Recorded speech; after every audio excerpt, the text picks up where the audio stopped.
Thank you, everybody. Hello, Philadelphia. Hello, Democratic family. I want to start off by thanking my beautiful wife, Ann, and my 3 wonderful children, Nat, Woody, and Anella. They're sitting right up there.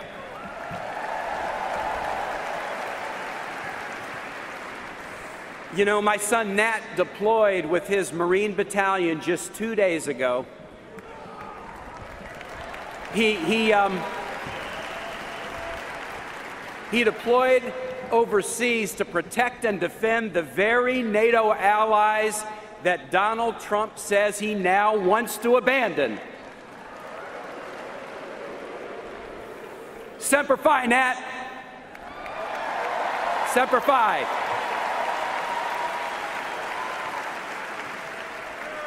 My parents and my in-laws are here, our siblings and their spouses, our nieces and nephews, and hundreds of friends from Virginia and beyond. I love seeing you front and center.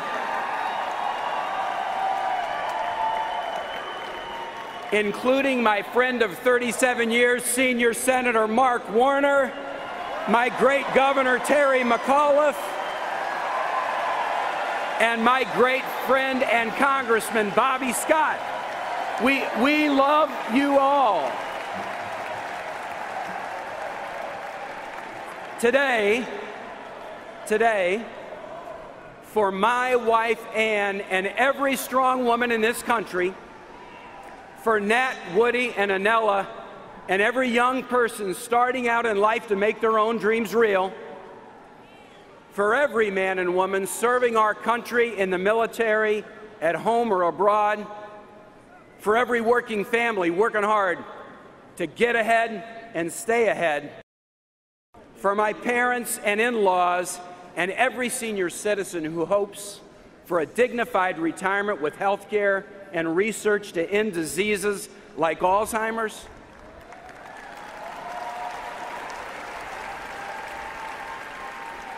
for every American who wants our country to be a beloved community where people aren't demeaned because of who they are, but rather respected for their contributions to this nation, and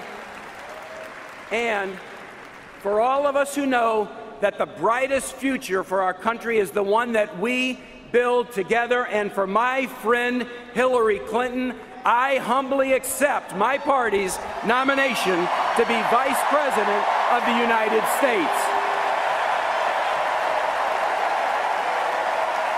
Thank you.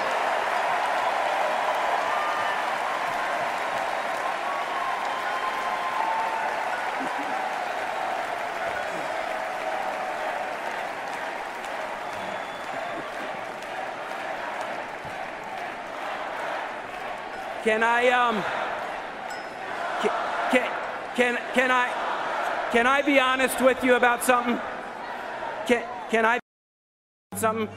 I never expected to be here, but let me tell you how it happened. I was born in Minnesota and grew up in Kansas City.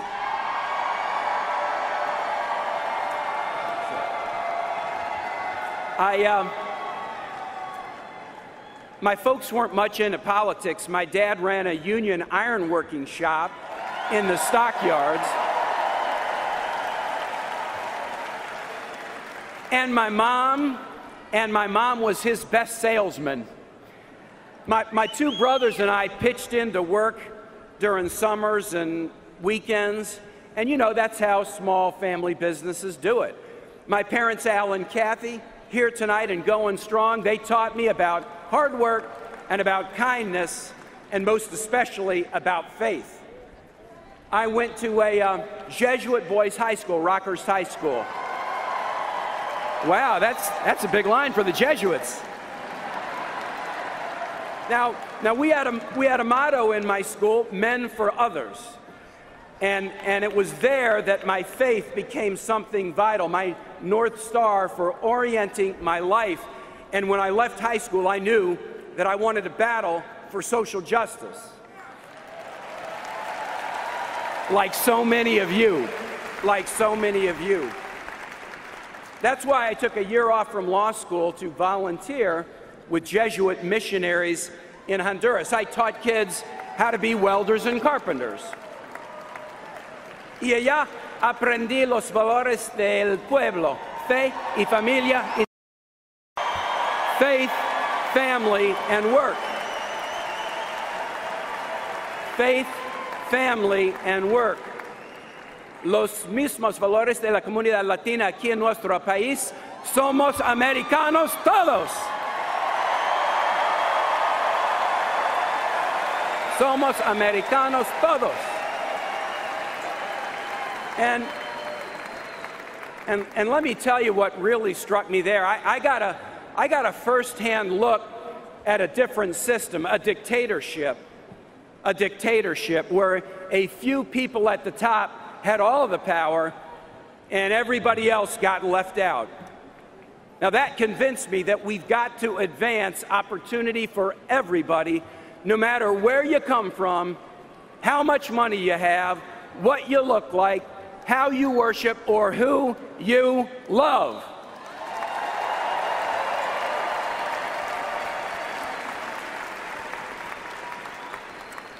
Back in 1970 in Virginia, a Republican governor named Linwood Holton believed exactly the same thing. He integrated Virginia's public schools so that black and white kids could finally learn together, and then the family enrolled their own kids, including his daughter Anne, in those integrated inner-city schools. Many years later, Anne went off to college, and she brought those lessons from that pivotal time with her. And then one day, in a study group, she met this goofy guy who had been off teaching kids in Honduras. Well, Anne and I have now been married almost 32 years, and I am the luckiest husband in the world.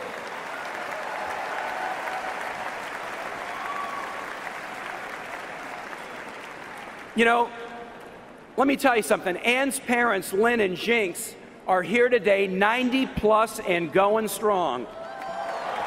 90 plus and going strong. Linwood Holton, he's still a Republican, but he's voting for an awful lot of Democrats these days. An awful lot of Democrats. And here's why. He's voting for Democrats because any party that would nominate Donald Trump for president has moved too far away from his party of Lincoln.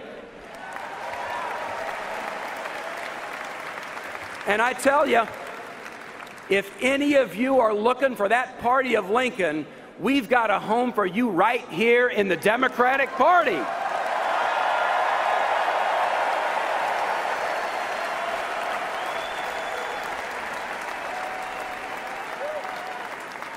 Linwood's example helped inspire me as a civil rights lawyer. Over 17 years, I took on banks, landlords, real estate firms, local governments, anybody who treated anybody unfairly.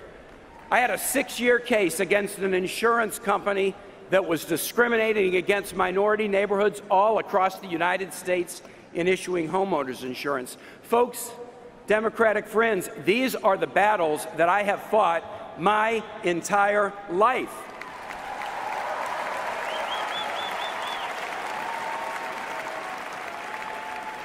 And that's the story. And that's the story of how I decided to run for office. My city of Richmond was divided and discouraged in the early 1990s. We had an epidemic of gun violence that was overwhelming our low-income neighborhoods. People were pointing fingers and casting blame instead of finding answers. And I couldn't stand it. So I ran for city council, and I won that first race more than 20 years ago by a landslide margin of 94 votes. And I've said ever since, if I'm good at anything in politics, it's because I started at the local level, listening to people, learning about their lives, and trying to get results. I see a mayor here who knows what I'm talking about. Later, I became mayor of Richmond, lieutenant governor, and then the 70th governor of Virginia.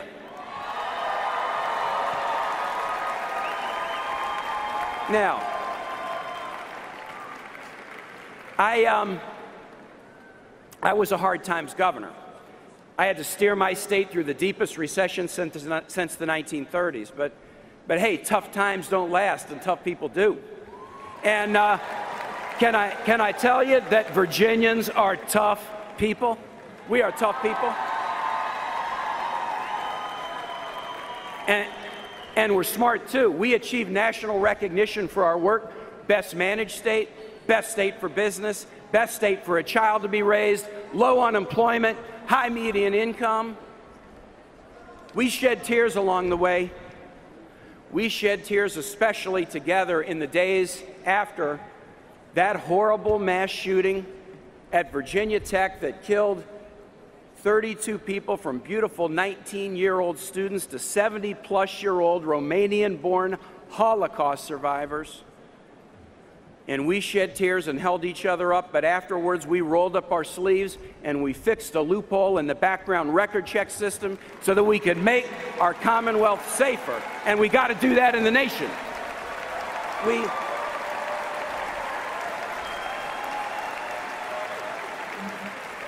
We invested in our people, expanding pre-K and higher ed, because we all know in this room that education is the key to all we want to be.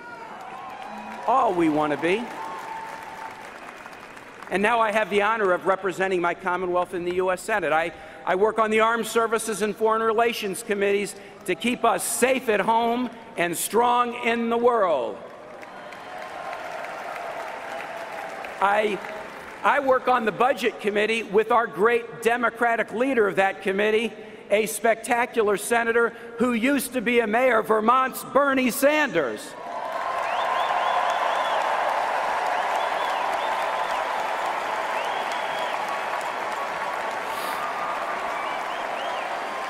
And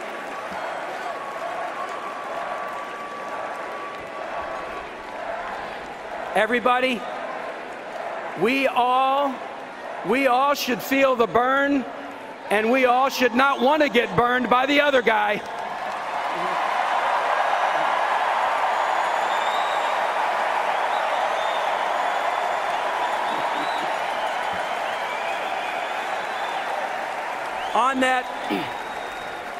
On that Budget Committee under Bernie's leadership, we fight for investments in education, healthcare, research, transportation, and I also serve on the Aging Committee to make sure that seniors like my folks have a secure retirement and don't get targeted by rip-off artists who will scam them out of their savings or overcharge them for prescription drugs. Can I tell you a funny thing about the Senate? Can I tell you a funny thing about the Senate? That sounds like a yes. I spend a lot of time with Republican senators who, once they have made sure that nobody is listening, will tell you how fantastic a senator that Hillary Clinton was.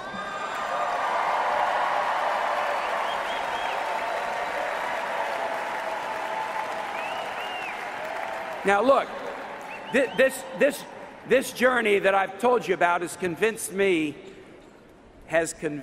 over and over again that God has created in our country a beautiful and rich tapestry, an incredible cultural diversity that succeeds when we embrace everybody in love and battle back against the forces, the dark forces of division. We're all neighbors, and we must love our neighbors as ourselves. Now, Hillary Clinton and I are compañeros de alma. And we share this basic belief. It's simple. Do all the good you can and serve one another. Pretty simple. Pretty simple. That's what I'm about. That's what you're about. That's what Bernie Sanders is about. That's what Joe and Jill Biden are about. That's what Barack and Michelle Obama are about. And that's what Hillary Clinton is about.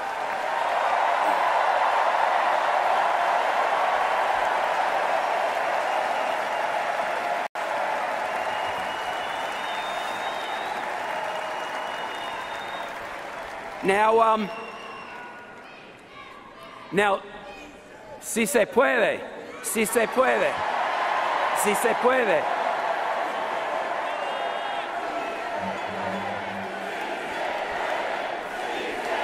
Yes, we can. Yes, we can. Yes, we can. Hey, last week in Cleveland, we heard a lot about trust. So let's talk about trust. Let's talk about trust. I want to tell you why I trust Hillary Clinton.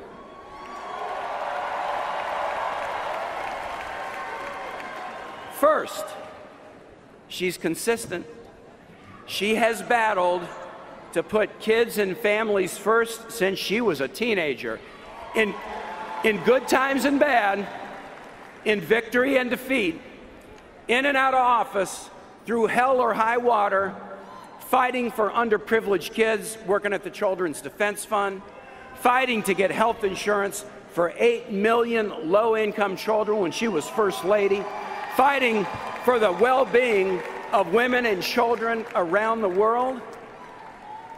Hey, can I offer you a little tip? When you want to know something about the character of somebody in public life, look to see if they have a passion that began long before they were in office and that they have consistently held it throughout their career. Do they have a passion? Did it start before they were in office? Have they held on to it consistently? Folks, Hillary has a passion for kids and families.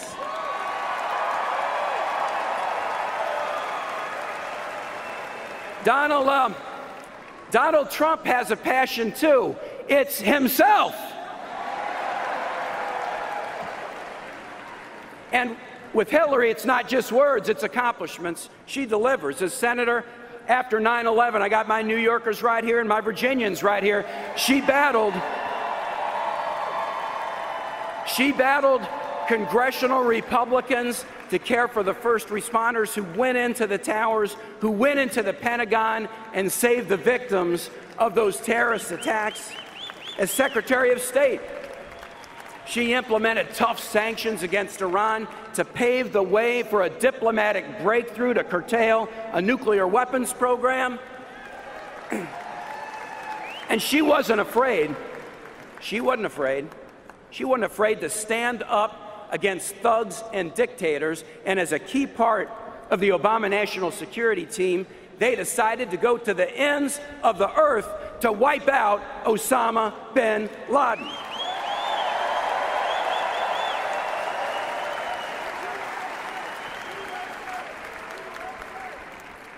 Hey, do y'all remember Carla, the little girl that we heard from on Monday night, who was worried that her parents would be deported? Carla said she trusts Hillary to keep them together. And do you remember the mothers of the movement last night? They said they trust Hillary to keep other mothers, sons, and daughters safe. And on a personal level, as he's serving our nation abroad, I trust Hillary Clinton with our son's life.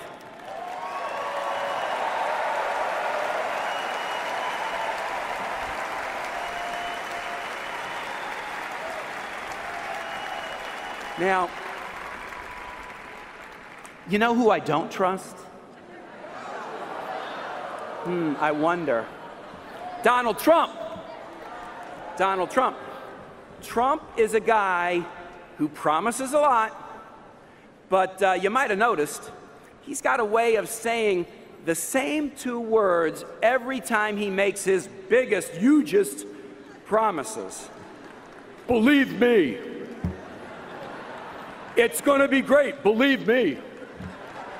We're going to build a wall and make Mexico pay for it, believe me. We're going to destroy ISIS so fast, believe me. There's nothing suspicious in my tax returns, believe me.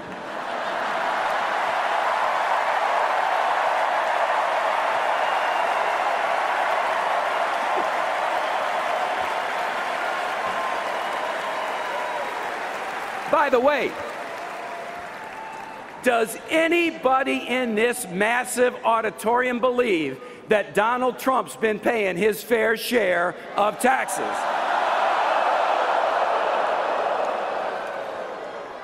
Does anybody here believe that Trump ought to release his tax returns just like every other presidential candidate in modern history?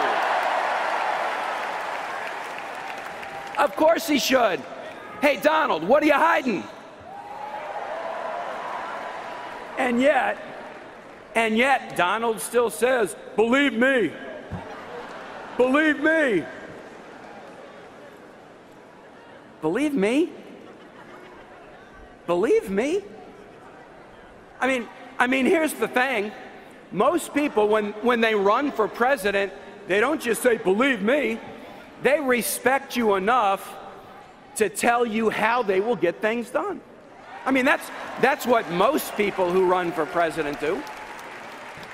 In fact, you can go on HillaryClinton.com right now and find out exactly how she'll make the biggest investment in new jobs in a generation, how she'll defend and build on Wall Street reform, how she'll reform our immigration system to create a path to citizenship, how she'll make it possible to graduate from college debt-free.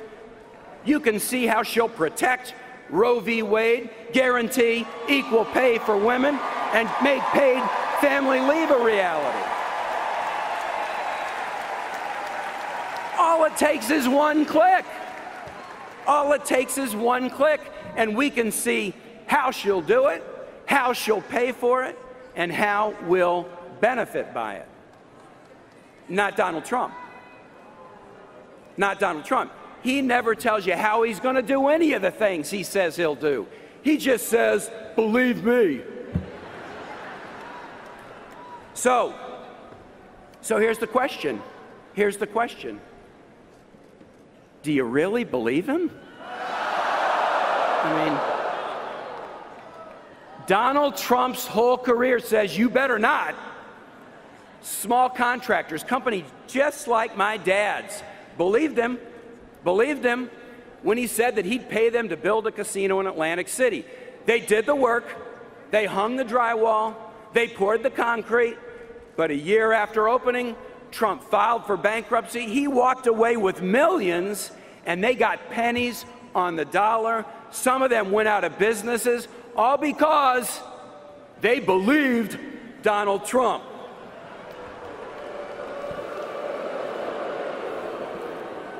Retirees and families in Florida, they believed Donald Trump when he said that he'd build them some condos, thousands of them. They paid their deposits, but the condos, they were never built. He just pocketed their money and walked away. They lost tens of thousands of dollars, all because they believed Donald Trump. Charity after charity believed Donald Trump when he said he would contribute to them. And thousands of Trump University students believed Donald Trump when he said he would help them succeed. They got stiffed. He says, believe me. Well, his creditors, his contractors, his laid-off employees, and his ripped-off students did just that, and they all got hurt. Folks, you cannot believe one word that comes out of Donald Trump's mouth. Not one word. Not one word. Not one word.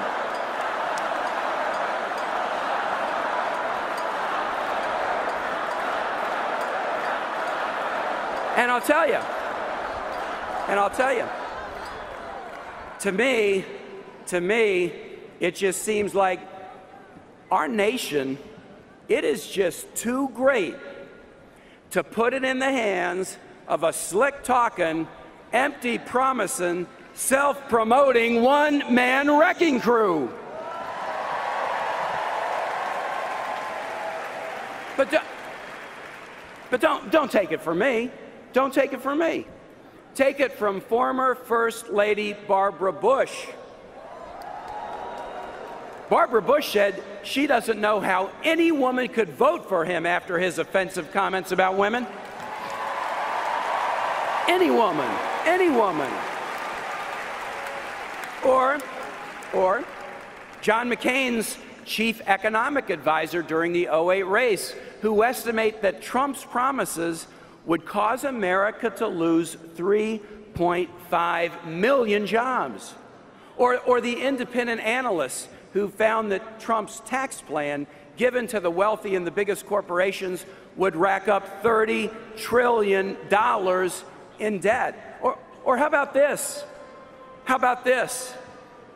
John Kasich, the Republican governor who had the honor of hosting the Republican convention in Cleveland, but he wouldn't even attend it because he thinks Donald Trump is such a moral disaster.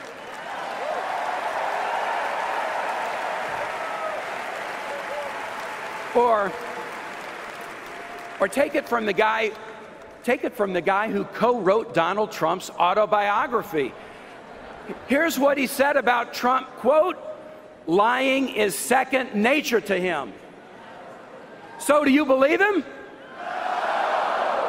I don't know. How about on this side? Do you guys believe him? I mean, do you guys believe him? Is there anyone in this building who believes him? The next president will face many challenges. We better elect the candidate who's proven she can be trusted with the job. The candidate who's proven that she is ready for the job. And when I say ready, I use ready for a very specific reason. When I lived in Honduras, I learned something. The best compliment that you could pay to somebody was to say that they were listo, ready. Not inteligente, smart. Not amable, friendly. Not rico, rich. But listo, listo. Because what listo means in Spanish is this. It means prepared. It means battle-tested. It means rock solid. Up for anything, never backing down. And friends, Hillary Clinton, she's lista. Hillary Clinton is lista.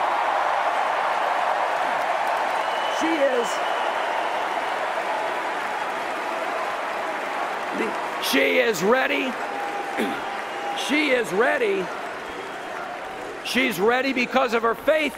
She's ready because of her heart.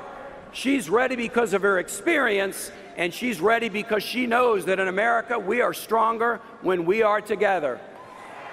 My fellow Democrats, this week, we start the next chapter in our great and proud story. Thomas declared all men were equal, and Abigail remembered the women. Woodrow brokered the peace, and Eleanor broke down the barriers. Jack told us what to ask, and Lyndon answered the call. Martin had a dream, and Cesar y Dolores said, "Si se puede," and Harvey gave his life. Bill built a bridge into the 21st century, and Barack gave us hope. And now Hillary is ready. She's ready to fight. She's ready to win. And she is ready to lead. God bless all of you. On to victory. And thank you, Philadelphia.